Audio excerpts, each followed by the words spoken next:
오늘은 누가복음 20장 20절에서 26절 말씀을 통해서 하나님의 것을 하나님께라는 제목으로 말씀을 전하고자 합니다.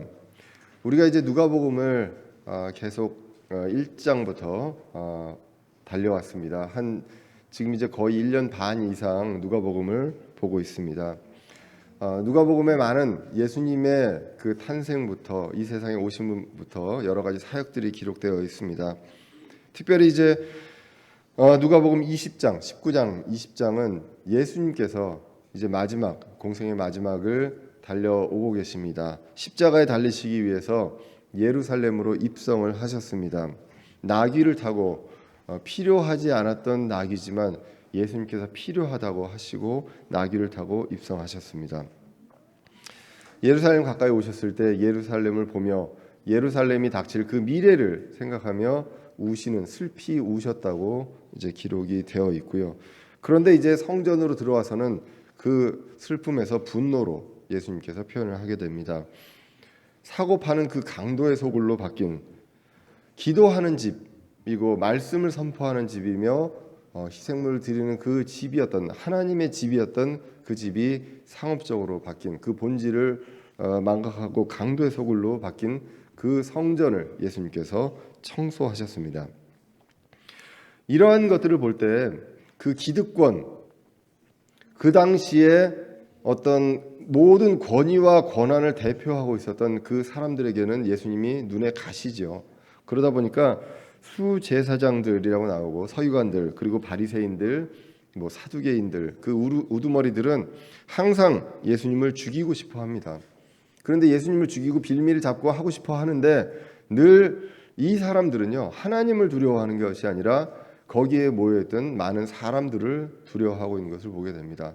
그래서 하나님을 두려워한다면 이들은 회개했어야 되는데요, 그렇지 않고요. 사람들을 두려워하기 때문에 이 사람들 앞에서 자신들이 어떻게 했을 때 자신들의 자리가 위협을 받을까봐 그렇게 이도저도 못하는 그러한 내용들이 나와 있었습니다. 지난주에 우리가 이제 누가복음 20장 1절부터 봤습니다. 거기에서 이제 이 사람들은 얘기합니다. 자신들은 조상 대대로 제사장들로부터 그리고 이 전통으로부터 받은 권위가 있습니다. 사람으로부터 받은 권위가 있는데 그 권위보다도 더 강력하게 예수님께서 말씀을 선포하고 사람들이 따르는 걸 보고 예수님한테 이야기를 합니다. 권위가 어디서 왔느냐라고 물어보게 됩니다. 예수님은 그들이 하나님을 두려워하지 않고 사람을 두려워함을 압니다. 그렇기 때문에 예수님은 질문을 던집니다. 침례자 요한, 그들이 두려워했던 사람, 그 사람을 통해서 두려워했던 그 침례자 요한을 예를 들어서 질문을 하게 됩니다. 그랬을 때 답을 할 수가 없었습니다. 당황하고 답을 할 수가 없었기 때문에 그들은 그 대답을 접게 됩니다. 그렇게 되고 이제 예수님께서는 더 나아가서 악한 포도 농부들의 비유를 이야기를 하게 됩니다. 그러면서 이제 이 악한 포도원의 농부들이 결국은 주인의 아들을 죽이는 그러한 내용들을 얘기하면서 기록된 바라고 얘기하면서 하나님의 말씀을 통해서 이제는 주인이 심판하러 온다, 그 내용까지를 말씀으로 이야기를 하게 됩니다. 그렇기 때문에 예수님의 권위, 전하는 권위가 어디서 오느냐? 말씀에서 온, 하늘로부터 온 권위, 그 변치 않는 불변하는 완전한 하나님의 말씀을 통해서 예수님께서 결론을 맺게 되는 것을 보게 됩니다. 그들은요 악한 포도원의 농부의 비유를 통해서 보면 회개할 기회가 있었습니다. 자유의지가 있고 회개할 기회가 있었지만 그 기회를 저버리고 예수님을 죽이려고 합니다. 그러나 역시 백성과 사람이 두려워서 할 수가 없었습니다. 이들을 조종하는 마귀들이 있습니다. 사람을 조종하는 이 마귀들이 있는데 여러 수단과 방법을 가리지 않고 예수님을 어떻게 해서든지 책잡아보고 어떻게 해서든지 예수님의 길을, 하나님의 계획을 방해해 보려고 노력을 합니다. 마귀는 사람들을 통해서 하나님을 속여보려고도 하고 사람들을 속여보려고도 합니다. 그런데 중요한 것은 사람은 속일 수 있습니다. 그러나 사람은 하나님, 주님을 속일 수가 없다는 것, 그것을 늘 이 모든 성경을 통해서 우리가 알 수가 있습니다. 여러분들이 혼자 있다고 하나님을 속일 수 있습니까? 사람은 속일 수 있어도 하나님은 이 모든 것들을 다 아신다는 것. 그것이 어떻게 보면 우리를 두렵게 하고 무섭게 하는 것일 수 있습니다. 오늘은 또 이제 본문에서 보면 또 다른 접근을 통해서 예수님을 함정에 빠뜨리려고 하고 있습니다. 오늘 본문 누가복음 20장 20절 이하에도 있지만 마태복음 20장 15절에서 22절 그리고 마가복음 12장 13절에서 17절에도 같은 내용들이 다루어져 있습니다. 이제 오늘 본문 20절로 한번 보겠습니다. 그들이 그분을 지켜보다가 총독의 권세와 권위에 그분을 넘겨주려고, 목적이 이겁니다. 본인들의 권능과 권위로 안 됩니다. 자신들이 어떻게 해보려고도 안 되고요. 사람들이 무섭기 때문에 사람들을 어떻게 선동해서도 해보려고 하고 예수님이 실수를 하게끔 하려고 해도 안 됩니다. 그러니까 이제는 그 세상의 권세 잡은 자, 그 권세와 권위에 그분을 넘겨줘서 그분이 뭔가를 거기가 그 권세가 판단을 하고 벌을 내리고 할 수 있도록 하게 하려고 하는 것이 이제 이 오늘 본문에 나온 사람들의 목적입니다. 그래서 했던 방법이 무엇이냐? 스스로 의로운 사람으로 가장할 정탐꾼들을 보내어 그들이 그분의 말씀을 책잡게 하니라고 기록이 되어 있습니다. 그래서 오늘 본문에 20절에 그들이라고 나오는 것은 19절에 보면 예수님을 죽이고자 하는 수제사장들과 서기관들입니다.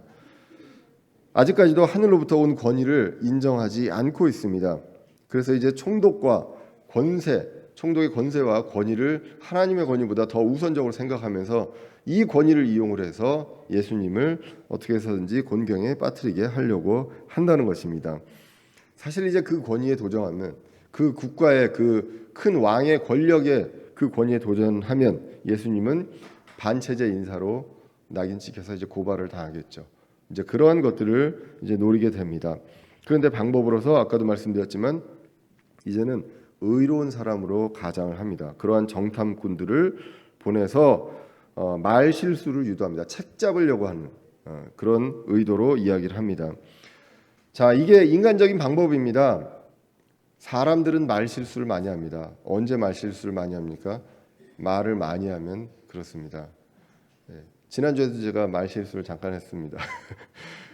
말을 많이 하다가 원래 교회 이름을 얘기 안 하려고 했다가 교회 이름을 얘기하는 그런 말 실수를 했는데요. 사람은 말을 많이 하다 보면 그렇습니다. 잠언 10장 19절에 보면 말이 많은 곳에는 죄가 부족하지 아니하거니와 자기 입술을 금하는 자는 지혜로우니라라고 이야기를 하고 있습니다. 잠언은 말을 많이 하지 말라고 이야기를 하고 있습니다. 사람은요, 말을 많이 하면 실수를 할 수밖에 없습니다. 실수를 하려면 그 사람한테 말을 많이 시키는 것이 바로 방법이라는 것입니다. 그래서 그 사람들이 할 수 있는 그 실수를 유도하기 위해서 사람의 아들로 오신 예수님한테 이 방법을 오늘 쓰게 됩니다. 의로운 방법으로, 의로운 사람으로 가장을 합니다. 마귀는요, 항상 무서운 외모로 위압적인 모습으로만 접근하지는 않습니다. 때로는 의로운 사람의 모습으로 빛의 천사로 가장한다고 이야기를 합니다.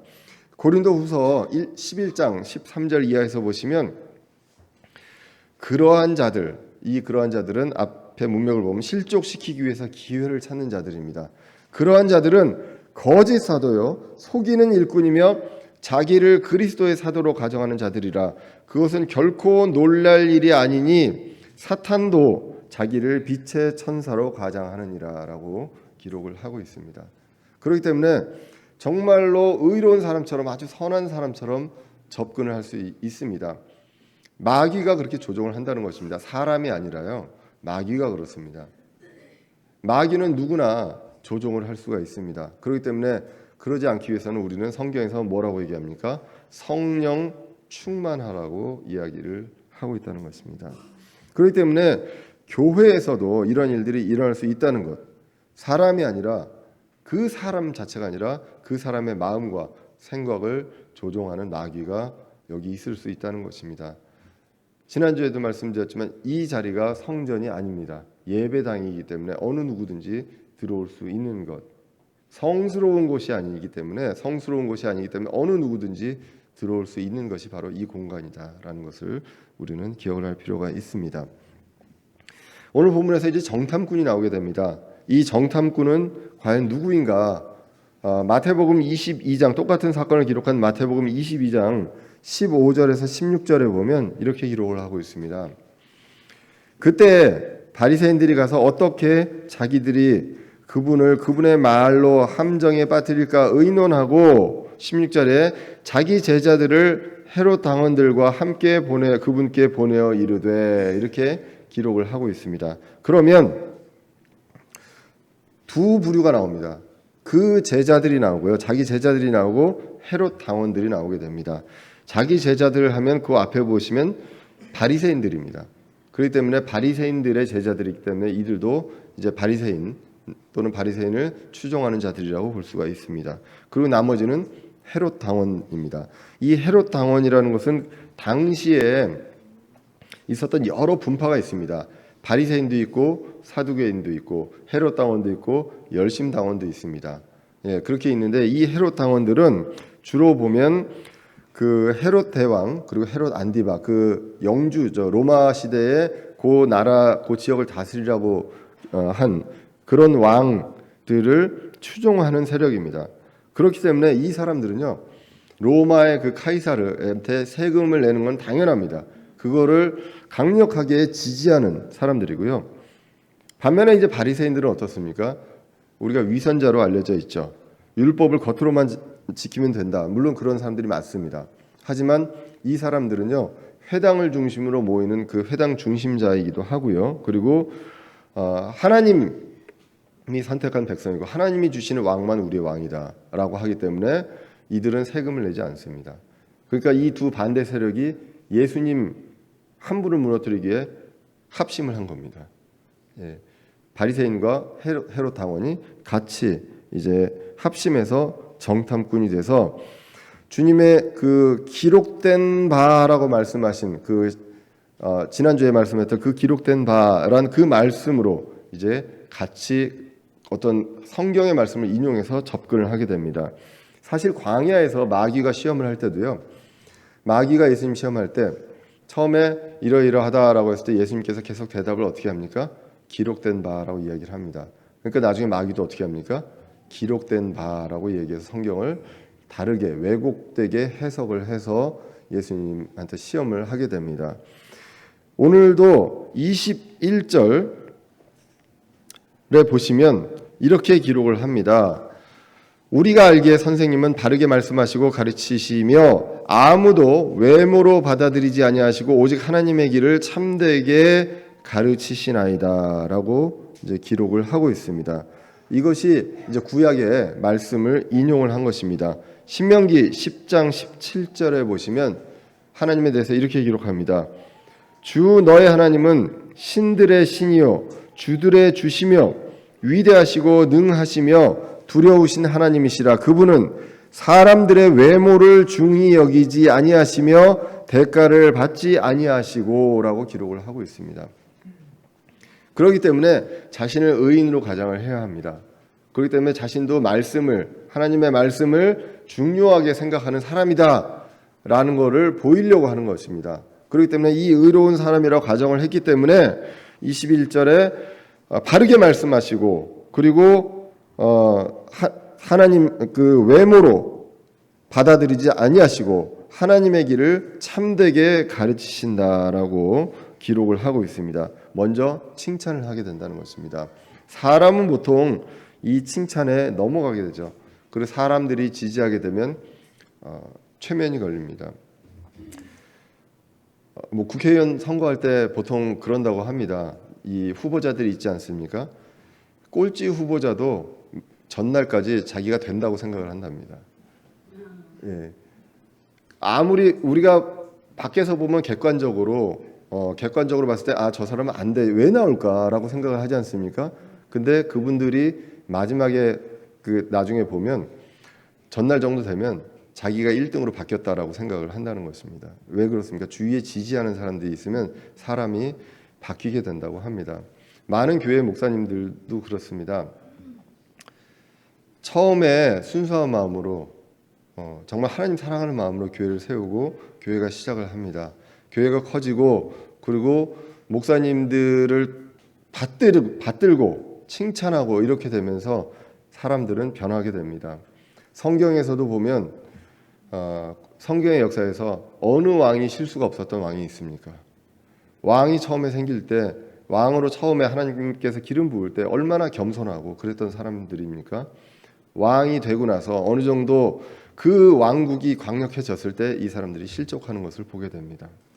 그렇기 때문에 우리는 이 부분에 있어서 굉장히 조심해야 됩니다. 마귀도 오늘 예수님을 먼저 이렇게 접근을 하게 됩니다. 그렇게 해서 어떻게 보면 봉인을 해제하려고 하는, 경계심에 대한 봉인을 해제하려고 하는 것일 수도 있겠습니다. 그렇게 하면서 이제 22절에 물어봅니다. 마치 순수한 마음으로 질문한 것처럼, 내가 정말 몰라서 이런 얘기를 물어보는 것처럼 사람들이 봤을 때 얼마나 예수님을 칭찬합니까? 그리고 따르는 것처럼 보입니까? 그러면서 예수님, 그런데 제가 이것들은 어떻게 해야 합니까? 라고 하는 것처럼 물어보게 됩니다. 그것이 이제 22절에 우리가 카이사르에게 공세를 바치는 것이 율법에 맞나이까 맞지 않나이까 하거늘 라고 이야기를 하게 됩니다. 이전에 보면 침례자 요한의 예를 들은 예수님도요, 이제 서기관과 그 수제사장들이 물어봤을 때 그걸 질문으로, 답변 대신 질문으로 하게 됩니다. 그 질문을 했을 때 그 질문도요, 예 아니오로 대답할 수 있는 질문이었습니다. 그런데 예로 대답해도 안 되고 아니오로 대답해도 안 되는 질문이었다고 지난주에 말씀을 드렸죠. 그렇기 때문에 그 사람들이 입을 닫았습니다. 오늘도 마찬가지입니다. 오늘도 마귀는 예수님이 한 것처럼 비슷한 방법으로 물어보게 됩니다. 예라고 대답해도 지금 아까 그 의로운 삶으로 가장한 정탐꾼들 중에 그 꼬투리를 잡을 사람들이 있습니다. 그리고 노라고 해도 꼬투리를 잡을 사람들이 있는 그 그룹이 지금 앞에 모여 있다는 것입니다. 예라고 대답했을 때는 바리새인들, 그러니까 세금을 내야 된다. 이제 공세를 바치는 게 맞다라고 이야기를 했을 때는 바리새인도 앞에 있고요. 바리새인의 제자들이 있고 그리고 유대인들이 있습니다. 유대인들은 하나님을 모시는 백성이고 아까도 말씀드렸지만 하나님께서 자기 민족 중에 세우는 왕만 인정을 합니다. 그렇기 때문에 세금과 그리고 11조와 모든 것들도 하나님께 드리는 것이 맞습니다. 신명기 17장 15절에 보시면 반드시 주 내 하나님께서 택하실 자를 너를 다스릴 왕으로 세울지니 곧 내 형제들 가운데서 한 사람을 너를 다스릴 왕으로 세울 것이요 내 형제가 아닌 타국인을 내 위에 세우지 말지니라 라고 분명하게 성경이 기록을 하고 있습니다. 그렇기 때문에 지금은 식민지이기 때문에 왕이 있긴 하지만 그들은 왕으로 인정할 수가 없습니다. 그렇기 때문에 세금을 공세를 내야 된다고 하면 이 많은 사람들이 이제 예수님에 대해서 다르게 생각할 것이고 공격할 수도 있다는 것입니다. 왕권을 인정하고요, 하나님이 아닌 다른 왕한테 납세를 한다, 유대인들이 인정할 수 없고 바리새인의 그 제자들도 인정할 수 없습니다. 사람을 두려워한다면 대답을 하면 안 되겠죠. 이 대답에 대해서. 그러면 만약에 공세를 내지 말아야 된다고 하면 어떻습니까? 아까 그 정탐꾼 중에 헤롯 당원이 있었습니다. 헤롯 당원들은 어쩌면 그 말을 기다리고 있을지도 모르겠습니다. 그래서 그 말이 나오면 바로 고발을 해서 이제 예수님을 잡아 가둘 수 있는, 정말로 이 사람들이 원했던, 이 제사장들과 서기관들이 원했던 것처럼 총독의 권세와 권위로 예수님을 넘길 수 있는 절호의 기회가 될 수 있는 그러한 답변이 바로 공세를 내서는 안 된다라는 답일 수 있다는 것입니다. 이러한 경우에 예수님은 어떻게 대답을 하게 됩니까? 예수님은요, 사람의 의도를 항상, 사람의 마음을 아십니다. 사람의 의도를 아시고, 그렇기 때문에 이 질문에 대한 외통수가 되는 질문이 없는 분이 바로 하나님이시고 예수님이시다라는 것입니다. 그래서 먼저 전곡을 찌릅니다. 이 사람은 주위에서 사람들이 봤을 때는 의로운 사람입니다. 그리고 어떻게 보면 거기에 있는 유대인들, 예수님의 말씀을 가르침을 받고 듣는 사람들 중에서도 맞아, 저 질문의 답을 어떻게 해야 되지? 내가 공세를 해야 되나 말아야 되나 이렇게 생각하는 사람들이 있을 수도 있는 그러한 상황입니다. 그렇기 때문에 어느 누구도 이 사람의 중심을 알 수 있는 사람이 없을 수 있습니다. 그런데 이제 예수님은 그렇게 얘기합니다. 어찌하여 나를 시험하느냐. 23절에 그 사람들의 의도를 간파하게 됩니다. 그러면서 이제 24절에 데나리온을 가져와라 라고 이야기를 합니다.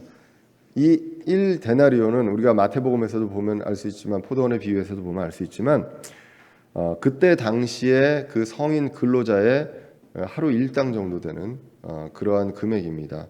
근데 거기에 이 데나리온에는 새겨져 있는 상이 바로 카이사르의 상이 있죠.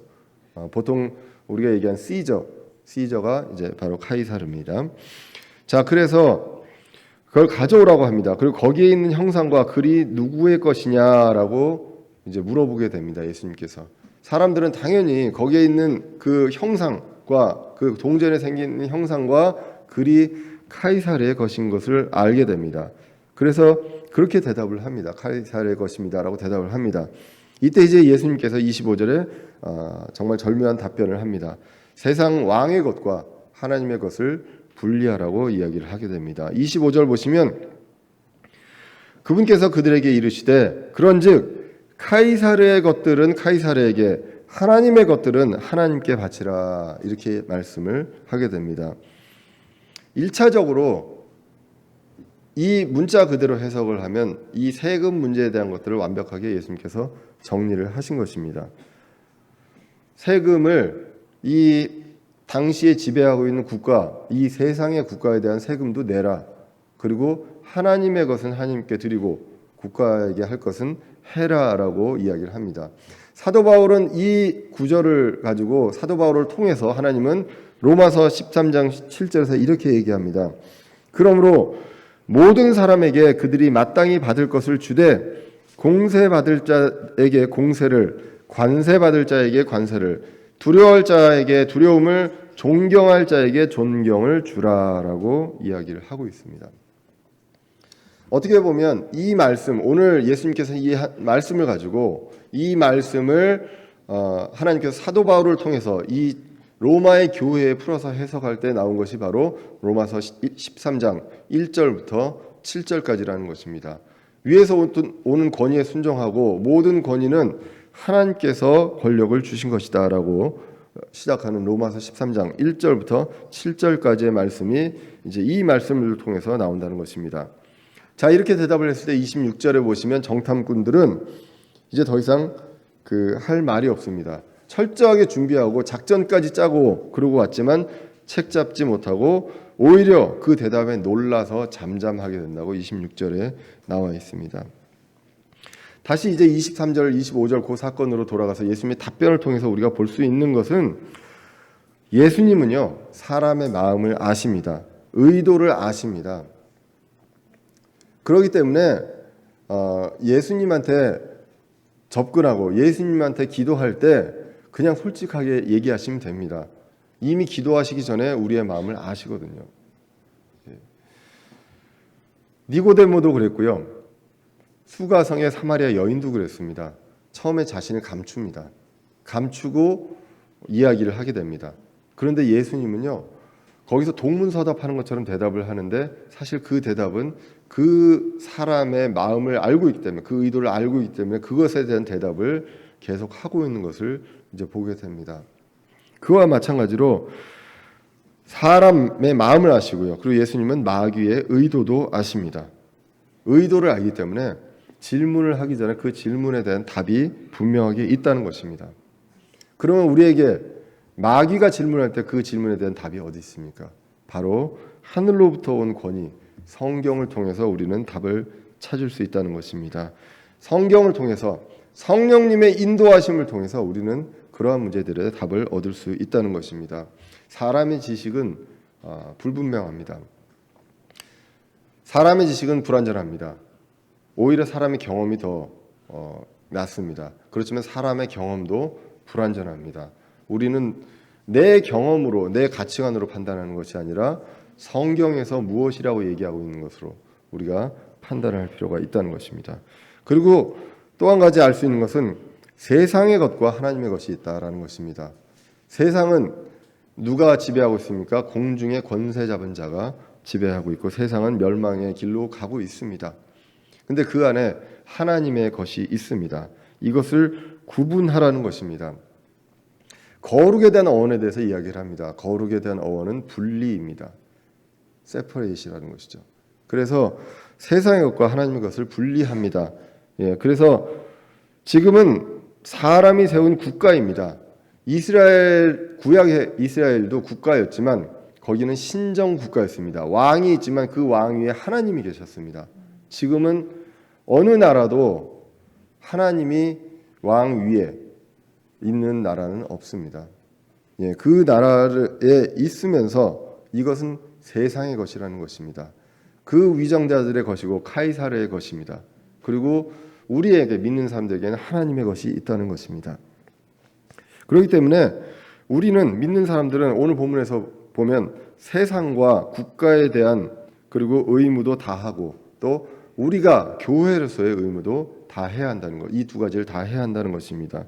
그러나 이 세상에 대한 것이 하나님의 일과 상관이 있느냐? 그렇지 않다라고 오늘 이야기를 한다는 것입니다. 세상의 일만 성실히 한다고 해서 구원받지는 못합니다.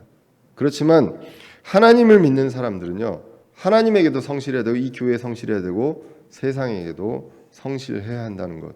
그것을 오늘 본문을 통해서 보게 됩니다. 그러면서도 다시 한번 말씀드리지만 분명하게 세상의 것과 하나님의 것을 구분해야 한다고 보고 있습니다. 사실 오늘 이 구절하고 마태복음 22장에 나오는 이 구절이 독립 침례교회의 8가지 특징이라는 것이 보통 이제 미국에서 있습니다. 그것 중에 하나의 어떤 구절입니다. 근거 구절이 바로 오늘 구절입니다. 보통 인터넷에서 Eight Baptist Distinctives 이렇게 찾으면 나오는 게 그러니까 침례교회의 8가지 특징입니다. 구별법 이렇게 이제 나오게 되는데 똑같습니다. 어딜 가나. 그러니까 원래 이제 미국 사람들이 약자로 이제 영어를 쓰는 걸 좋아하거든요. 그러니까 영어로 쓰면서 그게 하나의 의미를 그 알파벳의 그 처음 그 단어의 그 첫 단어가 되는 그걸로 이제 어떤 많은 의미를 주는 것이 이제 습관이 많이 되어 있는데요. 베프티스트가 아시다시피 이제 침례 교도입니다. 그래서 베프티스트 하면은 침례 교도들이죠. 그 한 단어를 가지고 이제 의미를 부여한 게 있습니다. 사실은 작년 가을부터 우리가 이제 우리의 믿음에 대한 설교를 할 때 또 잠깐 이야기를 했는데요. 다시 한번 말씀을 드리자면 베프티스트의 처음 B는 성경의 최종 권위라는 것입니다. Bible's Final Authority입니다. 그래서 목사도 아니고 교단도 아니고 어느 누구도 아니고 성경이 최종 권위다라는 것이 바로 베프티스트. 우리 독립침례교회뿐만 아니라 모든 침례교회가 원래 이것을 추구하고 있다는 것입니다. 그 다음 단어가 이제 A입니다. A는 지역 교회의 자치권입니다. 그래서 autonomy of local church 이렇게 돼 있거든요. 그래서 어떠한 교단의 컨트롤을 받는 것이 아니라 각 지역 교회가 독립교회고 예수님이 머리가 되시고 이 교회가 이 독립적으로 운영이 되고 가는 것. 그것이 바로 침례교회라는 것이고요. 그 다음에 이제 P가 있습니다. P는 모든 신자의 제사장 직분입니다. priesthood of all believer입니다.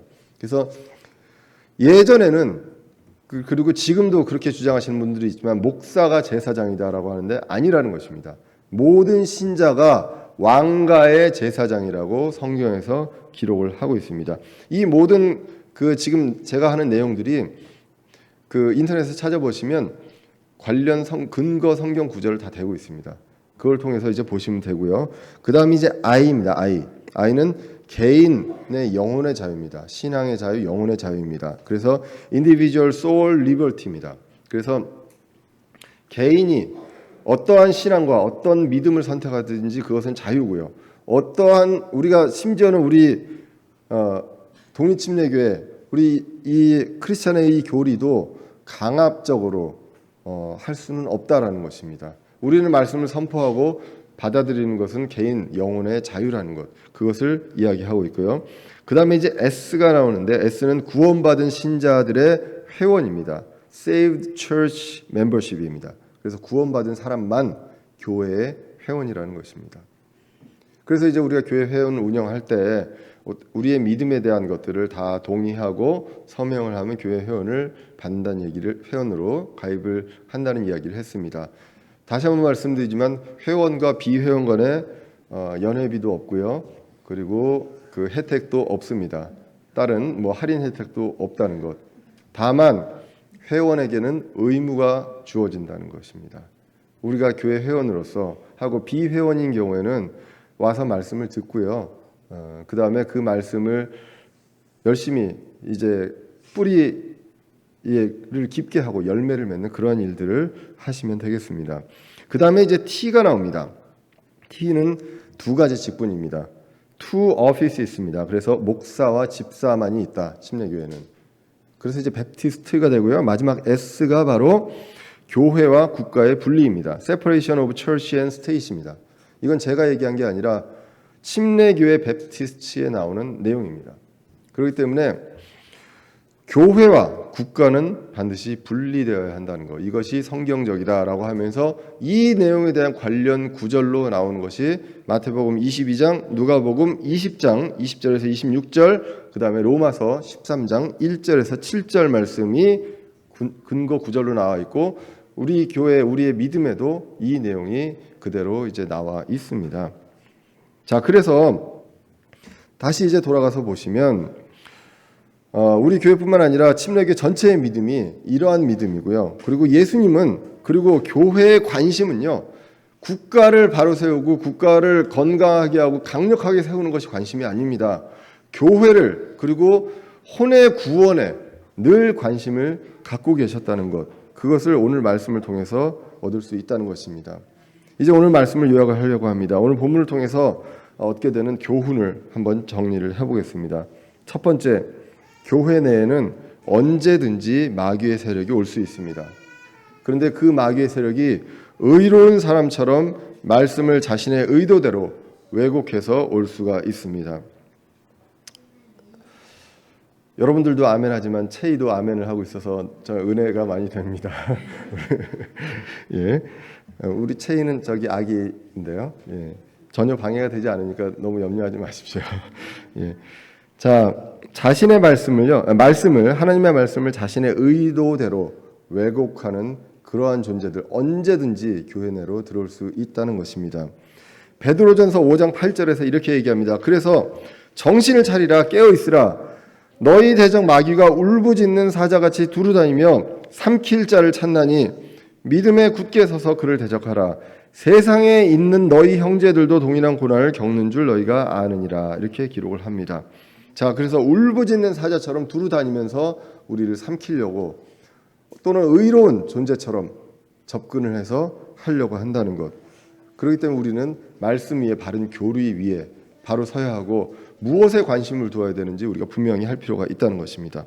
그리고 두 번째로, 세상에서 국가를 위해 해야 할 의무를 해야 한다는 것입니다. 불신자들보다 더 성실하게 우리가 이런 문제들에서 해야 될 필요가 있습니다. 그런 차원에서 우리는 이제 교회에도 이제 국세청에 등록을 했고요. 그리고 만약에 국가에서 종교인 그 납세를 해야 된다고 하면, 뭐 저는 지금 아직 어떻게 하는지는 모르겠습니다만, 왜냐하면 사례비를 안 받고 있기 때문에 이걸 어떻게 해야 되는지는 모르겠지만, 제가 하는 직장에서도 그 세금 보고를 해야 되겠지만, 뭐 법이 허락한 모든 것들을 다 이제 해야 됩니다. 사실 이게요, 미국에서는 당연히 합니다. 목회자들이요. 그리고 세금 보고하는 방법이 두 가지가 있습니다. 그냥 그 자기가 월급을 받는 사람처럼 하는 방법이 있고, 자기가 어떤 개인 사업자처럼 하는 세금 보고하는 방법이 있고, 세금을 그 안 내면 안 됩니다. 그 불법입니다. 미국에서는. 우리나라에서도 뭐 아무래도 이제 그 열악한 교회가 있어서 그런지는 모르겠지만, 열악한 교회는 제가 알기로 세금을 안 내도 되거든요. 세금 낼 게 없거든요. 보고를 해도. 예, 그러나 이제 우리가 이 성경적 근거로 봐서도 세금은 내야 한다는 것, 국가의 의무를 다 해야 한다는 것을 이제 보게 됩니다. 그러면서 베드로전서에서는 선한 양심을 이야기합니다. 베드로전서 3장 15절에 보시면 오직 너희 마음속에 주 하나님을 거룩히 구별하고 너희에게 너희 속에 있는 소망의 이유를 묻는 모든 사람에게 온유함과 두려움으로 대답할 것을 항상 예비하며 선한 양심을 가지라. 이것은 그러니까 앞에 부분은 우리가 말씀으로 무장하고 신앙적으로 잘해야 합니다. 그리고 두 번째는 선한 양심을 가지라고 합니다. 이것은 그들이 너희를 가리켜 악을 행하는 자라고 비방하다가도 그리스도 안에 있는 너희의 선한 행실을 거짓으로 비난하는 자들이 부끄러움을 당하게 하려 함이라라고 기록을 하고 있다는 것입니다. 그러므로 우리는 어떠한 세상에 왔건 간에 우리가 해야 될 것은 하고, 그리고 우리가 이제 말씀을 전하고 우리가 교회로서 해야 될 역할도 분명히 해야 한다는 것을 이야기를 하고 있습니다. 그리고 마지막으로 교회와 국가는 분리가 됩니다. 우리는 이 교리를 이 침례 교도들은 계속 지켜왔습니다. 성경의 근거에서 로마서 13장 1절에 모든 혼은 더 높은 권력들에 복종할지니 하나님으로부터 나지 않은 권력이 없으며 이미 있는 권력들도 하나님께서 임명하셨느니라 라고 기록을 하고 있습니다. 성경에서도요, 성경의 역사에서도 보면 이스라엘 왕조차 의로운 사람만 있지 않았습니다. 지금 이 내용은요, 하나님으로부터 난 권력이다라고 하는 것은 하나님께서 세워주신 의로운 지도자라는 이야기는 아닙니다.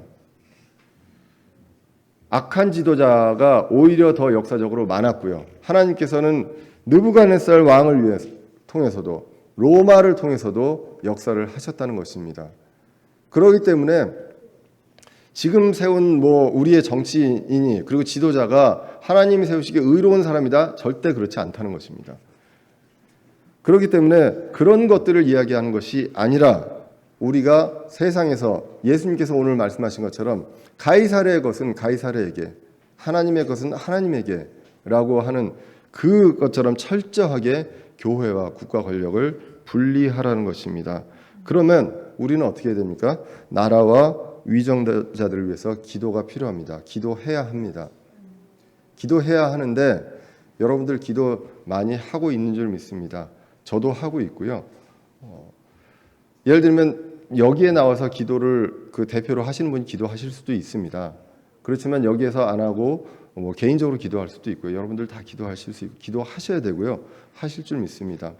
예수님께서 하나님 얘기를 하셨습니다. 은밀한 중에 우리를 만나신다고 얘기하셨잖아요. 그 기도를 분명히 들으십니다. 올바로 다른 교리를 갖고 있는 크리스찬이라면 나라를 위해서 기도할 수밖에 없습니다. 지금 이 세상 돌아가는 거 정말 안타깝기 때문에 기도할 수밖에 없거든요. 그러시리라 믿습니다. 근데 그 기도가 이유가 무엇입니까? 디모데전서 2장 1절에 보면 이렇게 나옵니다. 그러므로 내가 권면하노니 무엇보다 먼저 모든 사람을 위하여 간구와 기도와 중보와 감사를 드리되 왕들과 권위를 가진 모든 사람을 위하여 하라라고 합니다. 디모데전서는 무슨 서신서입니까? 목회 서신서입니다. 목회자 디모데에게 사도 바울을 통해서 하나님께서 쓰신 성경입니다. 그러면서 무엇이라고 얘기하냐? 왕들과 권위를 가진 모든 사람을 위해서 기도하라고 합니다. 그들이 잘 되고 그들이 하나님의 뜻을 행하라고, 물론 우리는 그러길 바랍니다. 하나님의 뜻대로 행하고 성경의 교리에 맞게 그렇게 정책을 하기를 정말로 원합니다. 인간적으로. 그런데 여기에서 뭐라고 합니까?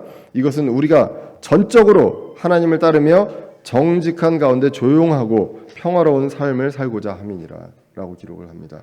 이 내용이 무슨 내용입니까? 우리가 하나님의 사역을 하는데 방해하지 않도록 나라가 도와달라는 게 아니라요, 방해하지 않도록 그 내용을 우리가 기도해야 한다는 것입니다. 나라는요, 사람들은 믿지 않는 사람들이 많고요, 마귀가 조종하기 때문에 계속 가면 방해하게 되어 있습니다. 그런데 우리가 기도할 것은 정말 그렇게 되지 않기를 기도하라는 것입니다. 우리는 누가 권력을 잡았는가에 관심을 갖는 것이 아니라 혼의 구원, 영혼의 구원에 관심을 가져야 합니다. 하나님의 것과 하나님의 일에 관심을 가져야 됩니다. 디모데전서 2장 1절, 2절 이렇게 나오면서 그 뒤에까지 읽어보시면 디모데전서 2장 4절에 이 궁극적으로 왜 그렇습니까? 하나님은 무엇을 원하십니까? 모든 사람이 의에 이르고 구원을 얻게 되기를 원한다고 합니다. 이것이 하나님의 뜻이요 하나님의 길입니다. 그러기 때문에 그것을 위해서 왕들과 권위를 가진 사람들을 위해서 기도해라 라고 이야기를 하고 있다는 것입니다. 그러나 철저하게 구분을 해야 될 것은 구분해야 된다는 것. 세상의 것은 세상의 것, 하나님의 것은 하나님의 것입니다. 세상은 멸망으로 갈 수밖에 없습니다. 이러한 것들이 가속화될수록 우리에겐 소망이 있고 예수님 다시 오실 날이 얼마 남지 않았다는 그러한 소망이 있다는 것입니다. 제가 예전부터 사회 비판적인 내용들을 많이 했습니다. 근데 어느 정권이든 간에 정권의 위정자를 비판한 내용을 했다기보다는 사회 문제 그리고 우리의 태도에 대한 내용들로 이야기를 했습니다. 제가 많이 얘기를 했던 게 OECD 통계를 가지고 이혼율, 자살률, 아이들의 행복 지수 얘기한 것은 사실 어느 시대를 막론하고 우리 크리스찬들이 세상의 빛으로서 잘 역할을 하면 할 수 있는 것이다라는 것입니다. 근데 사람들이 그런 가치관이 사라지고 있기 때문에 결혼도 안 하려고 하고 아이도 안 낳으려고 하고 그렇게 한다는 것입니다. 이 세상이 아무리 어려워도요. 저도 직업이 없을 때 학생일 때 우리 아이 둘을 낳았거든요. 얼마나 대책이 없습니까? 예. 그런데 하나님께서 이 아이들을 키워주시고 우리 굶지 않게 해주셨잖아요. 세상이 아무리 어렵고 실업률이 아무리 높아도요. 우리가 하나님을 바로 믿으면 하나님께서 우리를 통해서 가정을 통해서 아이들 통해서 하길 원하는 그 목적이 있지 않습니까? 사람들이 아무리 경제가 안 좋아도 하나님께서 우리를 먹여 살리신다는 것. 예.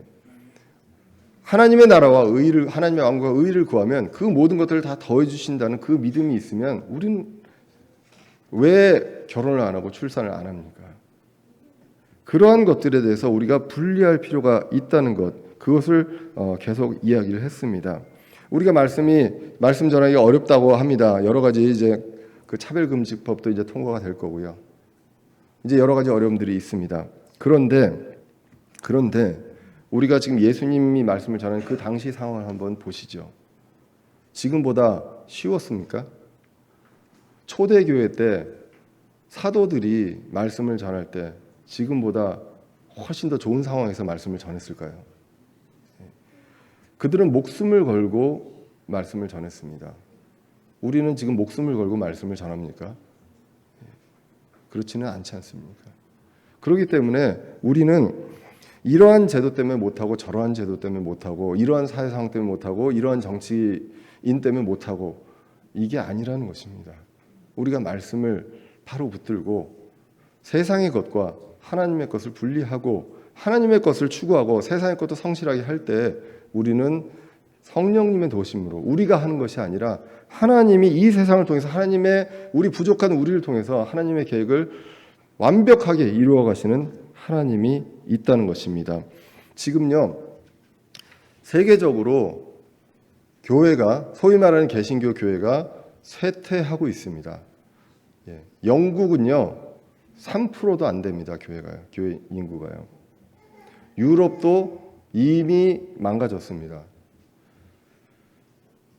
얼마 전에 2, 3년 전에 이제 미국의 장로교회에서 동성혼을 인정을 했습니다.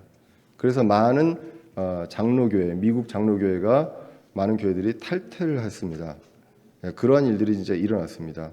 그런데요, 미국 장로교회는요, 한번 탈퇴하려면 엄청나게 거금을 교단에 줘야 됩니다. 그렇기 때문에 쉽게 탈퇴할 수가 없어요. 왜냐하면 교회를 처음에 세울 때부터 그 교단에서 지원을 해줘가지고 한 거거든요. 땅부터 모든 건물까지. 그래서 이걸 다 내고 그다음에 받은 돈을 다 뱉어내고 나와야 되기 때문에 굉장히 어려운 상황입니다. 그런 것들 감수하고 나오는 거예요. 이게 세상이 바뀌어서 그렇습니까? 교회가 교회 역할을 못해서 그런 것이죠. 그런데 교회가 성장하는 교회가 있습니다. 바로 독립침례교회가 미국에서도 아주 성장을 하고 있습니다. 왜 그렇습니까? 이 불변의 말씀, 완전한 말씀을 지키고 그것을 세상이 어떻게 변해도 지키고 나가려고 합니다. 우리나라 어떻습니까? 우리나라 기독교 인구가 줄어들고 있거든요. 독립침례교회는 어떻습니까? 우리 교회도 그렇고요. 사랑침례교회도 그렇고 많은 교회들이 성장을 하고 있습니다. 이제는 기존 교단에서 위협이 되는 것 같습니다. 여러분들 봐서 감사하지만 아쉬운 점은 이미 믿은 기존 교회에서 여러 가지 어려움을 겪고 오시는 분들이 많잖아요. 우리 교회. 사실은 복음을 처음 접하고 오시는 분들이 더 많아야 하지만 지금 그러한 상황입니다. 기존의 교단들은 줄어들고 독립침례교회로 모이고 있는 그런 상황입니다. 왜 그렇습니까? 이 어려운 상황에서 바른 말씀을 지키고 가면 이 바른 교회는 성장할 수밖에 없다는 것. 하나님이 함께 하십니다. 하나님 함께 하시는 교회의 수가 줄어들 뿐이라는 것입니다. 자, 그래서 우리는 세상의 것과 하나님의 것들을 분리하고 하나님께서 명령하신 것을 지켜 행하고 어떠한 핍박 속에서도 우리가 성령님을 의지하고 가면 할 수 있다는 것입니다. 가장 중요한 것 바른 말씀을 지키고요. 바른 교리를 지키고 자라나는 후세들에게 바르게 가르치는 것. 우리가 아까 광고 시간에 주일학교도 얘기했지만 이러한 문제들이 굉장히 우리에게 중요한 이슈가 됩니다. 학교에서 더 이상 지식 외에 배울 게 없습니다. 이제 이런 것들을 주일학교를 통해서 바른 교리로 이제 가르쳐야 됩니다. 세상의 정세보다 혼의 구원이 중요하고요. 그리고 재림이 얼마 남지 않은 이 세상에서 예수님의 재림 그것을 소망하면서 우리가 기쁘게 감사하게 살아갈 수 있는 그런 것들을 가르치고 선포해야 한다는 것입니다. 세상의 의무도 다하고요. 그리고 하나님을 바라보며 하나님의 것을 하나님께 바치는 저와 여러분들 되시기를 간절히 기원합니다. 기도하겠습니다.